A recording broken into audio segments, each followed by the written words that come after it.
Alright guys, it's a beautiful day. It's like almost 50 degrees. Sap should be running pretty soon. We already did one batch. We're going to be on to batch number 2. Hoping tomorrow.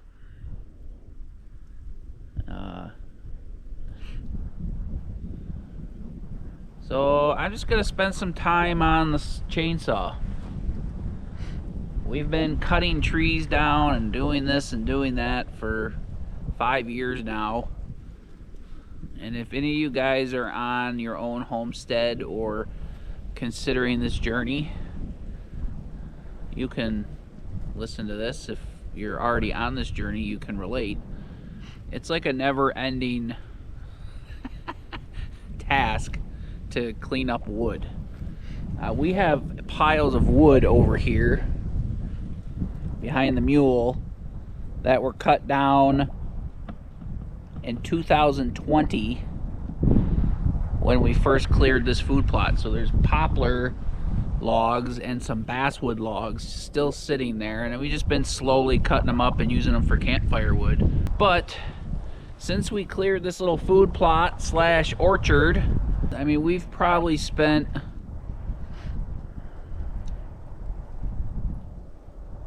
$1,000 on trees and stuff to keep them alive now. And we have not a lot to show for it, to be honest. These trees have not grown. Some of them stayed alive, but they haven't grown. The nutrition in the soil here is pretty poor.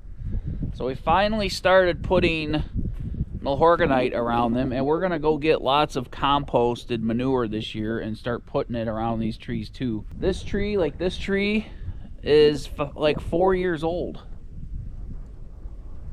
And it has hardly grown. It's alive, it stays alive, it comes back to life every year, but it's just not growing. There's no nutrition in this sandy soil. There's like 8 inches of garden topsoil, and that's it, or forest topsoil.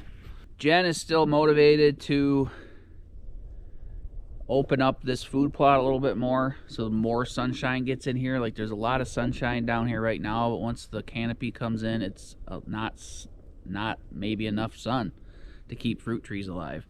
They probably only get 5 or 6 hours. They don't get 8 to 10 like a lot of fruit trees need. So I guess I'm gonna cut trees down.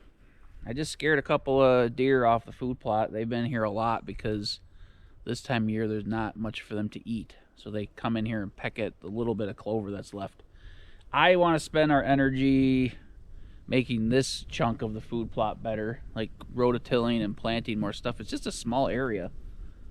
But Jen wants to make it bigger and go up the hill. And I agreed with that at first. I'm having trouble getting motivated, guys. having trouble getting motivated. So I'm gonna get a little bit of exercise, I guess, and see what happens. I don't know how I'm gonna make this interesting, but maybe you could get some therapy out of it. A lot of people, and I watch people do it too, occasionally, or used to watch people cut firewood and trees, and it can be relaxing.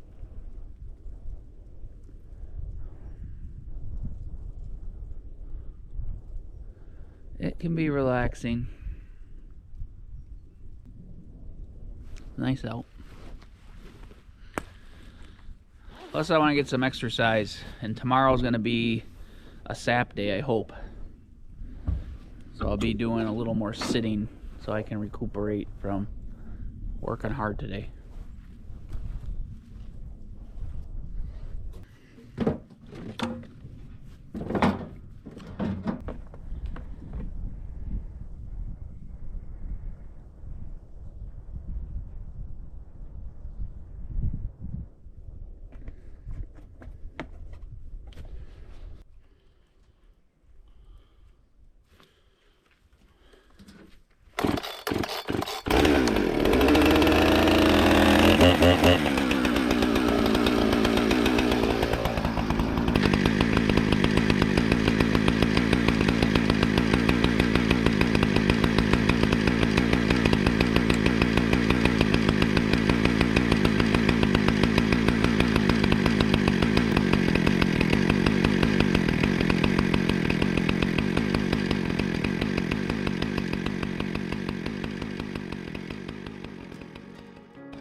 Alright guys, about 30 minutes of this. Two big basswoods. Those have a huge canopy, and then probably 15 or 20 of these little maples.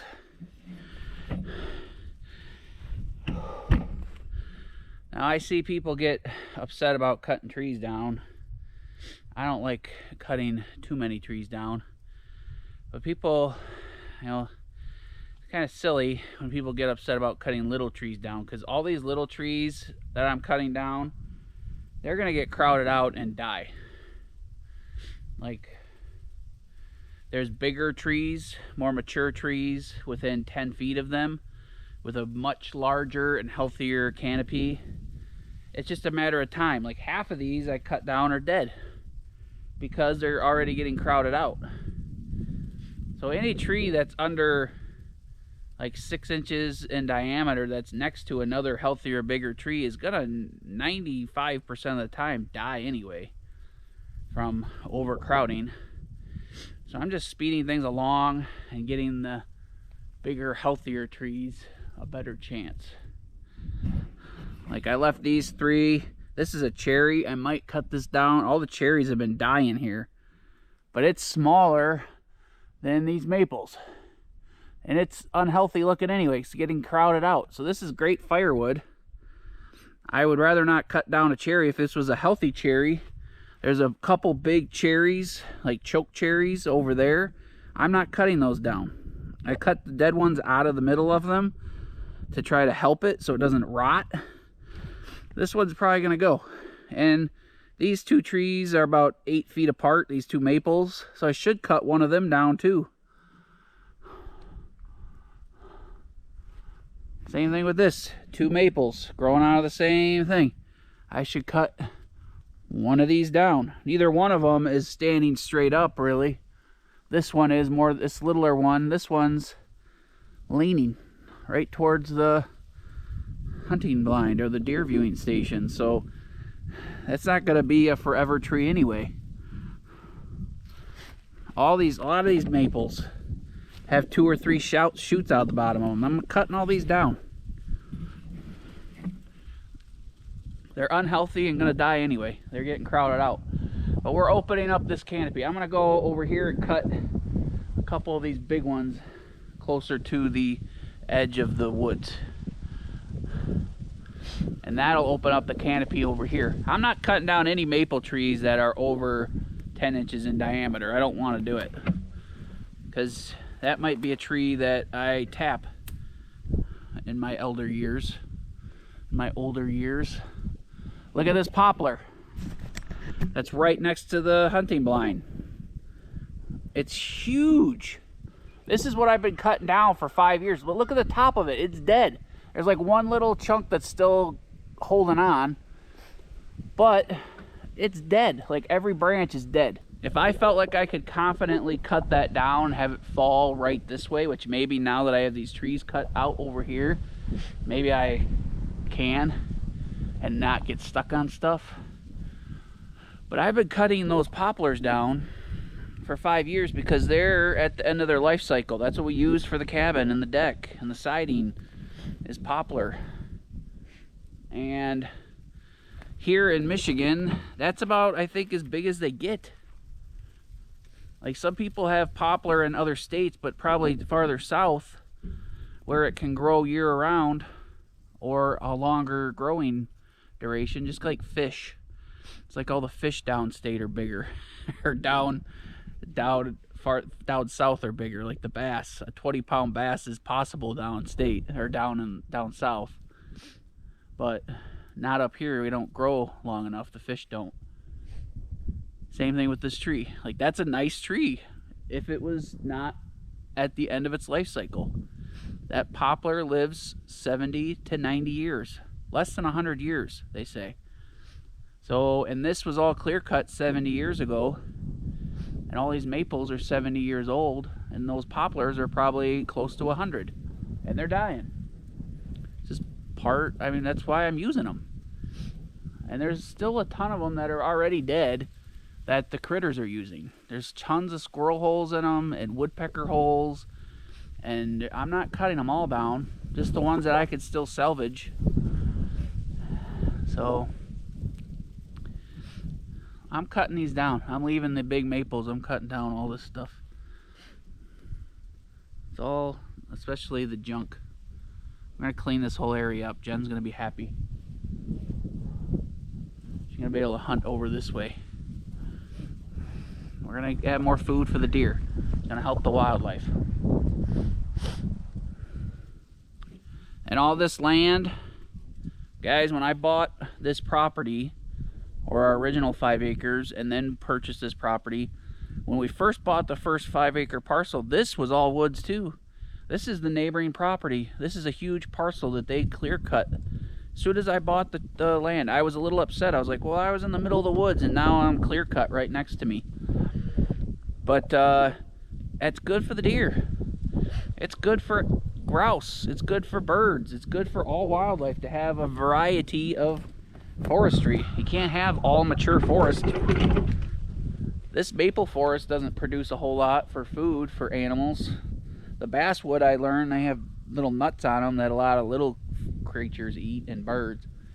So I hate even cutting those down now. But anyway, I'm clearing this up. Just another little chunk. Just another, doubling the size of that. So let's just do it. Sorry if this isn't super interesting, but it's part of developing property.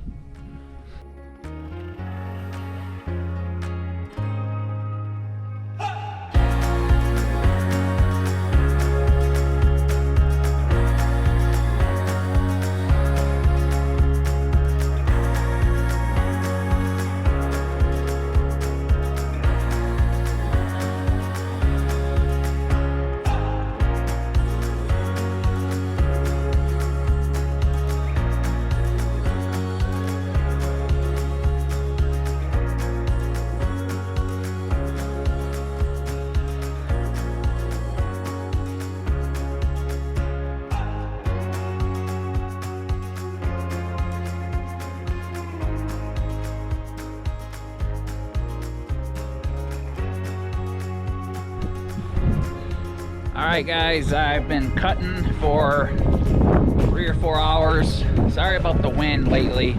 There's no leaves on the trees and it's windy. And we're outside more now because it's nice out. So until we get some leaves on the trees, it's gonna be a little bit affecting. I've been trying to, we also got a new GoPro, so I'm trying to figure out if the anti-wind setting is gonna work good or not. We've tried a few different microphone things and I don't like any of them. So sorry about the wind noise. I hope it doesn't ruin all my videos, but you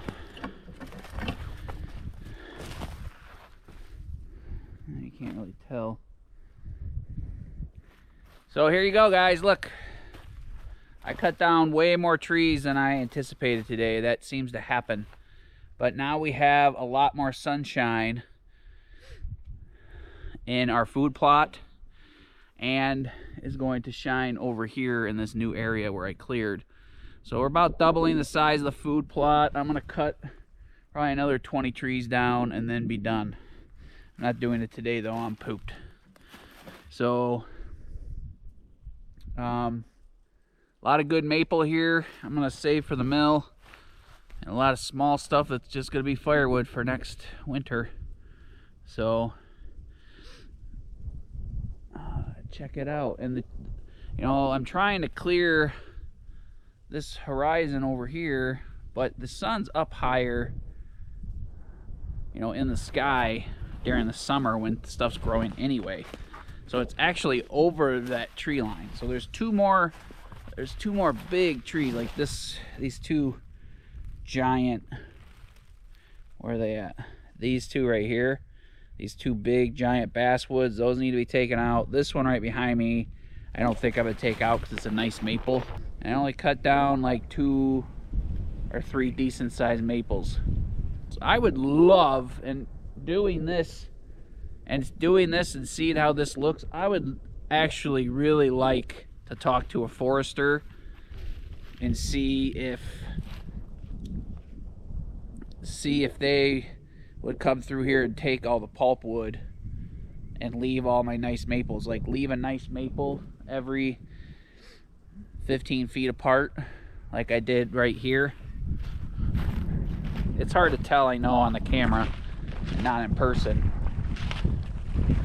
Like I had all these little trees that were gonna die anyway, but maple, there's a maple right there, maple right there, maple right here. So I mean, they're all 15-20 feet apart. So now they could grow good. Now they can branch out and be a nice big healthy tree. And if I had 15 acres of that, I would be a happy boy. It just looks really nice too. Like, looks well maintained. But you can't do all that by hand. Like, Jen keeps talking about clearing more stuff and cleaning up the sticks, and like, honey, you can't manage the entire forest by hand. But anyway, I want to do a huge shout out To all my members, or all our members, I really appreciate all you guys who help support this channel in a special way, in a little additional way. For $1 or $2 or $3 or $5, you guys help support this channel. Really appreciate you all very much. Thank you very much. One extra shout out to my buddy Paul. He bought me and sent me this helmet and headphone, you know, this earmuff face shield. I was wearing this today, and I don't typically wear this as much when I'm just cutting down like one tree. But I was cutting down a bunch of trees today. Big old branch fell, hit me right in the head. I try to wear all my safety gear. I got my chaps on and my helmet. So thank you, Paul. I don't know if you saved my life, but you saved me an injury. That branch was not a small branch. So luckily it hit me in the head, not the shoulder, I guess. And I had the helmet on. So wear your safety gear, guys. I know it's a pain in the butt. I don't do it all the time, but I definitely don't do it when I'm just cutting wood up on the ground. But cutting down all these trees, dead branches fall from them or from a neighboring tree and fling and hit you in the head. That's not the first time I've been hit in the head with a branch when cutting trees down. So anyway, thank you for hanging out with us. Hopefully I can make this a nice little video. We could do this and something else, or maybe just this, if you guys like to chat about forestry. I cut down a lot of stuff that was going to die from being choked out, and I cut down some stuff that probably would have survived. But I cut down a couple big maples. I didn't want to, but I figure I'll save the logs and we'll mill them, and we'll make some trim out of them, or make something out of them. Worst case, nothing goes to waste. So have a good day, guys. We appreciate ya. We'll see you in the next video.